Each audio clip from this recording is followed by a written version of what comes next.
fish on.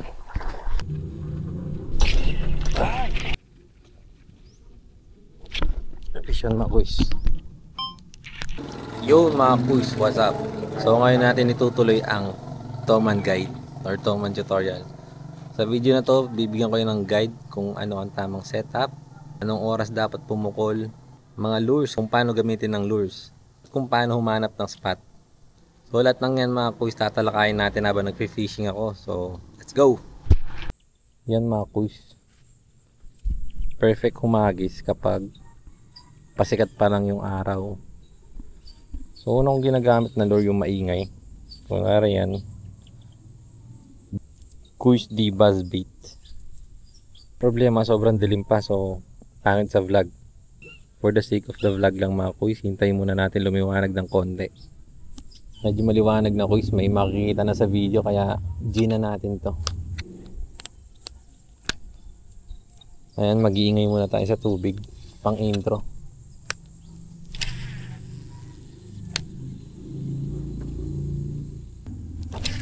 Muntik na ako dun.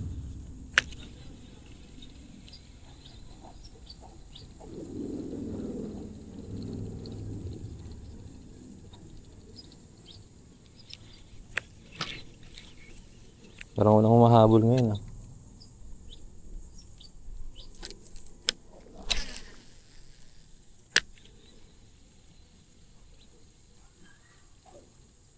Ayun na, meron na.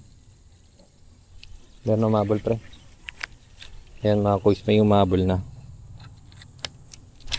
Papukulan mo lang, ilagpas mo kung saan siya umabol. Pag nakita mo na siyang umabol, bagalan mo yung retrieve mo para makahabol siya.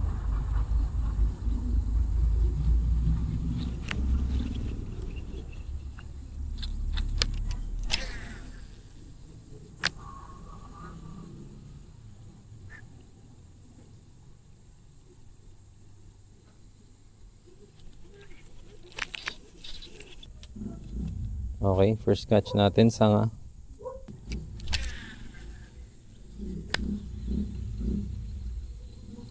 Ano, umabol oh.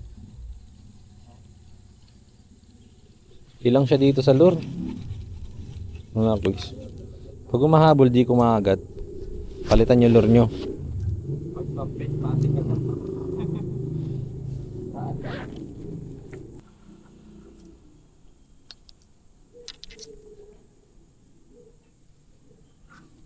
Palit tayong kulay mga kuys. Hindi ko nagisan masyado ito eh. Mas mabigat to, tsaka mas maingay. Ayun na. Umabol oh. Di tinuloy ang bagal niya. Shit, sayang. Strike. Binilisan ko, meron pa palang isa dito. Dalawa sila.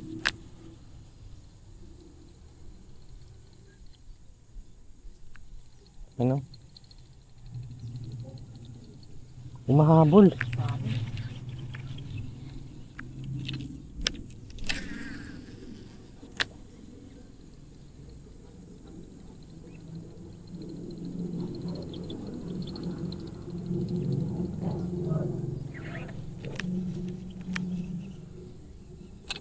Ito na yung adrenaline, medyo tumitibok na yung puso ko.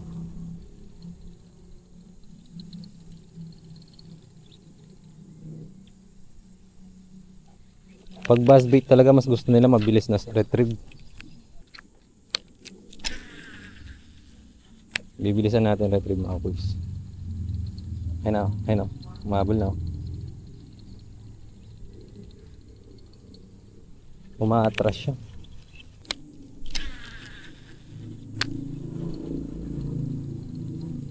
Ayun. Tangina. Late ako mag-hookset kasi ang hirap ng ano ko eh. Ang hirap ng tayo ko. Video kaya kita. Oo, okay. Ayun na, huli na. Eh, kalas pa.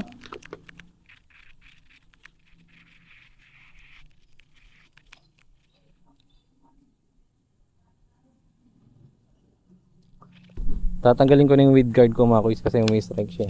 Ay!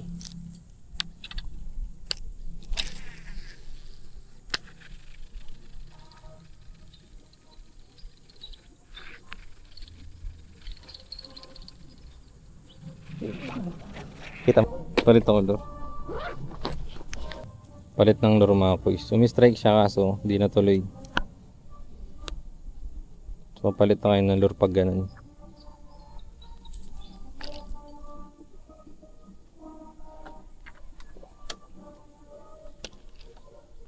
Papalit natin upgraded na soft bait. Kuis di rin yan. Magiging available din yan mga kuis.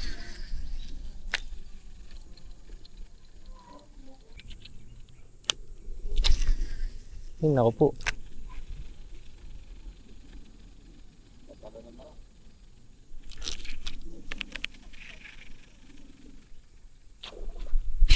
Fish on. Fish on mga kuis. Kung napasin nyo sa soft bait, medyo maghihintay tayong konti. At yun lang.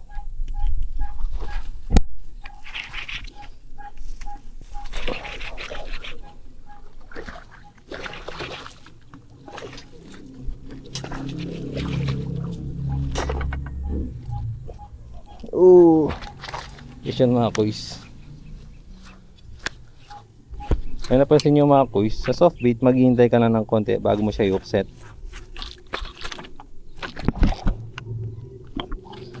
Ito nakaisa na tayo. Mablos Raptor, kuis dealer. Kuis dealer mga kuis. Alien po.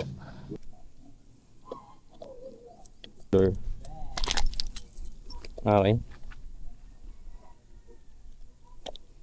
May panukat ka kuis. 22. Yan mga kuis, medyo maliit. So i-release lang natin. Tay, hindi po kayo kumain nito, no? Ayun nila dito. I-release na natin, maaga pa. Marami pa tayong pupuntahan. Nakamotor lang tayo. Isa na tayo mga kuis. Yan.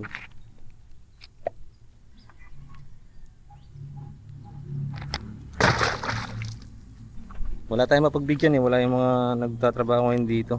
Wala muli. Apo. Wala pa nagtatrabaho, binibigay ko lang po talaga. Sa spot talaga na to, mas mabisa yung soft bait, tapos may propeller pa. Kaya lalong nakaka-trigger sa toman. Meron pa dito kasi maliit yung nandito.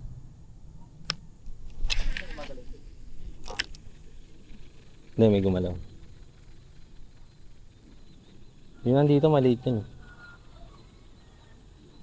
Ayaw na kumagat. Yun nandun, malaki yun nandun. Yung nag-strike.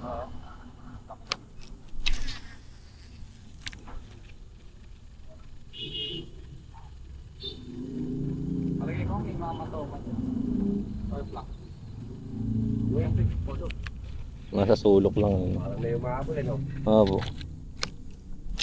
Yung kanina po dito, kumagat na eh. Hindi ko nakuha eh.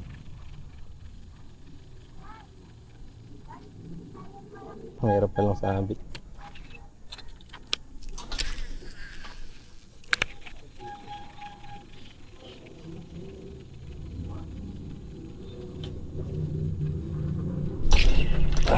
Nakita niyo yung kuis. Naghintay ako ng 3 seconds bago ko siya i-offset. Or 4 seconds. Ay! Kumalas. Ito mo na, nagita mo pa. Tik-tik. Okay. Galing na nahuli natin. Sukatin natin to. Kumalas mga kuis. Sayang. Sayang. Pag kumalas na ganun, ibig sabihin Mahina yung... hook set. Mahina po yung biwas ko. Di ka ba nag-uulit ng hook? Hindi na, ano na eh. Sumudsud na eh. Oo. Hindi, pagka ano, di ba niya, hook set man uulit na. Hindi. Hindi ka umuulit. Hindi. Minsan umuulit ako pag malaki yung strike. Hindi na kaagad yun, nasaktan na yun. So ayan mga kuis, nakailang cast tayo din na naulit. So ano yung learnings natin dito sa spot na to? Bumunti pa rin yung hookset. Ako nagtipid ako ng hookset, nag-isang hookset lang ako, akala ko okay na. Ang ending nakawala. So ayan, lesson, huwag kayo magtipid ng hookset. Iwasan nyo na malakas or 3 beses. Kasi makapal talaga yung bibig ng toman. Diyan papasok ang setup. Kaya mga kuys, kung napansin nyo, naka light jigging rod ako. Which is OA na to sa toman. Yung recommended MH pataas. Ako nasa jigging rod ako pang dagat na to. Pero ginagamit ko pang toman kasi why not? Pagdating sa reels mga kuys, kung naka-busy ka or spinning, pumili ka ng 5 kg pataas. So itong sa akin 8 kg to, max drag. And yung line ko naman 50 pounds na to. Kasi napansin nyo sa unang huli natin talagang bunutan. Kailangan mag-OA ka rin ng line ng konti. Pagdating sa leader line ko kuys, ayan, 60 pounds na fluorocarbon. Pwede kayo mag twisted knot, pwedeng i-search yon, Bangkok twist tutorial, yan. Kung ayaw nyo naman yun, FG knot, marami na akong tutorial nyan, dalawa na sa TikTok. So lipat na tayo kasi ayaw na talaga kumagat nung nandito. Ganyan magtuman mga kuys. Kung gusto nyo kulitin, kulitin nyo, pero ako lilipat na ako ng spot para mas pasulit yung oras at araw kasi malayo din to. So tara, lipat na. Kuys, lusungan spot tayo ngayon. Lusong, lusong, lusong. Pababaw na tubig dito. May isda pa kaya dito? Yan ang malaking tanong. Dati dito pa lang hanggang tuhod na eh. Daming tilapia maliliit oh. Lulusungin din natin yan. Pero ugaliin yung pukulan, yung dadaanan nyo mismo. Kunwari lulusong kayo dyan, pukulan nyo yan kasi malay mo may isda, diba?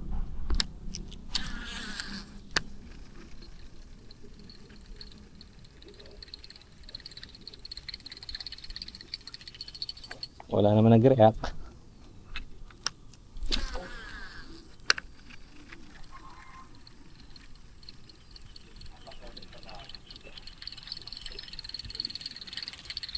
Natry mo yun doon? Uy, uy, may hukay. Ito na mga kuys. Pag lulusong kayo, kapa muna bago tapak. Baka mawala kayo tulad ko. Nawala ako nung nakaraan. Kapa bago apak. Yun mga kuys, pupuntahan natin yung dulo na yun. Feeling ko wala pang pumukol dyan.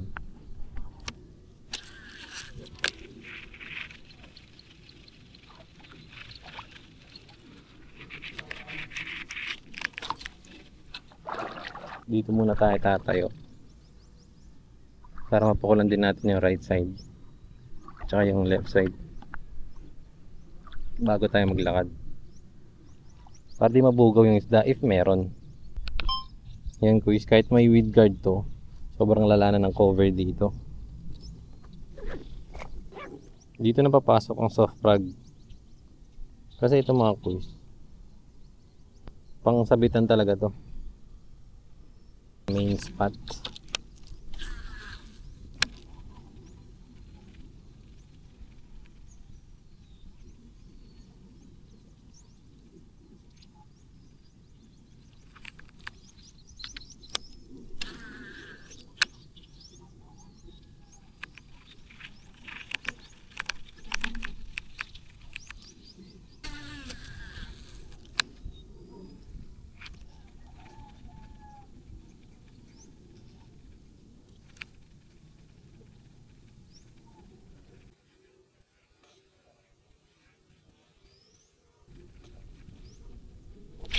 Revision mga boys.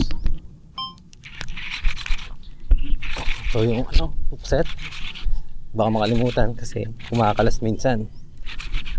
Nakita niyo yung boys, naghintay ako matagal bago ko siya hinukset.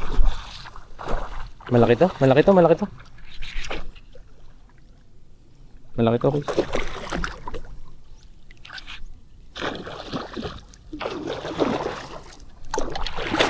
Malaki, malaki.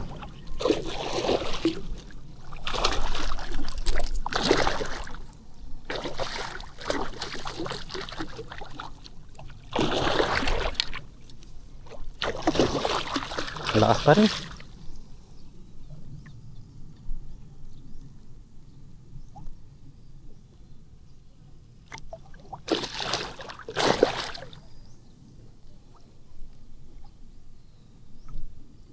Hirap. Yun. Okay. Malaki kuys. Laki. So mga kuys, medyo malaki. Sa tansya ko, kulang 4 kg to or 3. Pero siguro titimbangin ko to sa bahay. Balak kong iuwi. Masyado malaking ulo eh. Gusto kong magpatuyo ng ulo ng toman. Tapos yung meat, pamimigay ko na lang sa kamag-anak. Kasi ayaw na talaga sa amin to. So yun mga kuys, nakita nyo naman. Yan ang importante mga kuys pag meron kang set ng lures. Meron ka pang open area. Kasi pag open area, gagamit ka ng frag, walang tunog. So masyadong malawak yung area, tapos tahimik yung lure mo. So most probably di yan kaagatin ng toman or di yan mapapansin. Pero yung frag, yung advantage niya sa mga sulok-sulok, maraming sabit, makakalakad siya na maayos. And tignan nyo, doon sa maliit na space na yun, nakahuli pa tayo ng mamaw. Yun yung advantage ng frag.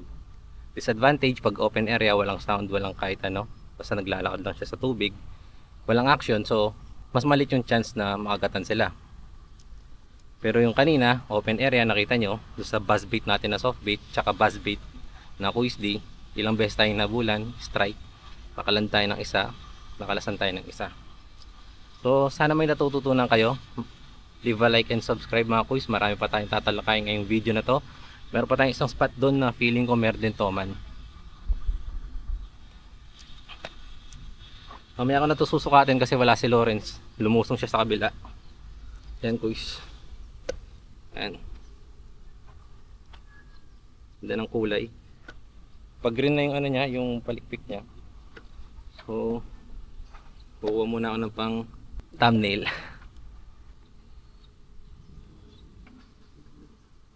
Yung frag na yun mga kuys, available yung sa TikTok ko.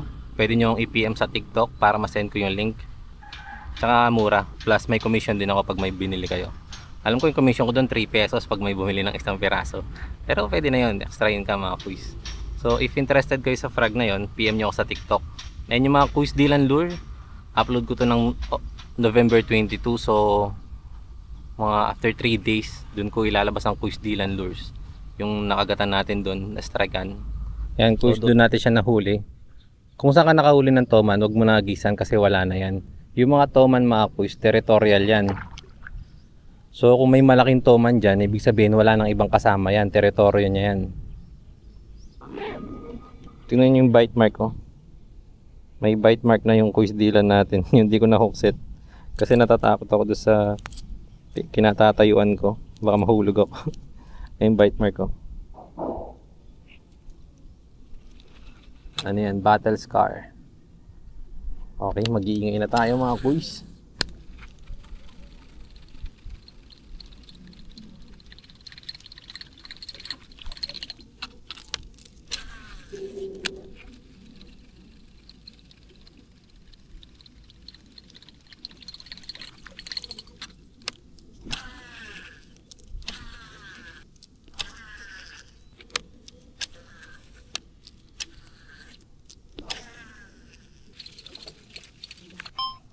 So yung kuys, napukulan ko na lahat ng area na to. Walang kahit isang humabol or gumalaw, huminga, wala. Kapag ganyan mga kuys, wala na talaga. Huwag nyo na ipilit, lumipat na tayo na spot. Yun mga kuys, last spot na tayo dahil mainit na. Ano na, 9:40 AM. So hanggang alas 10 lang. And pag mainit na mga kuys, medyo babagal na yung kagat. Kasi nakatago na sila. So pag magkakas kayo, doon kayo sa taguan. Para mas malaking chance.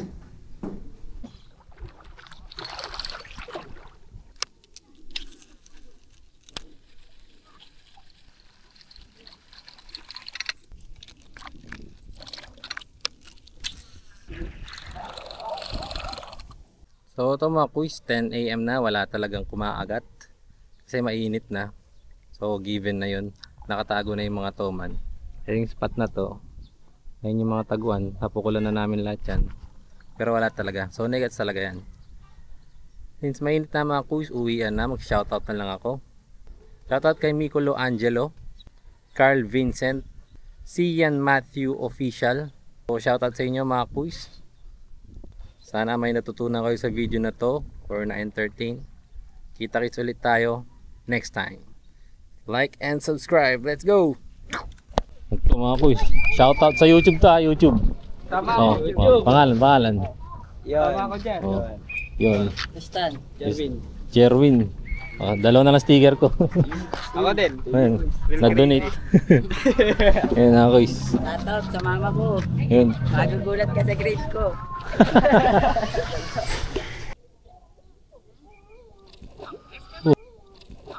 Oh, pre. Ano ba sa cellphone mo?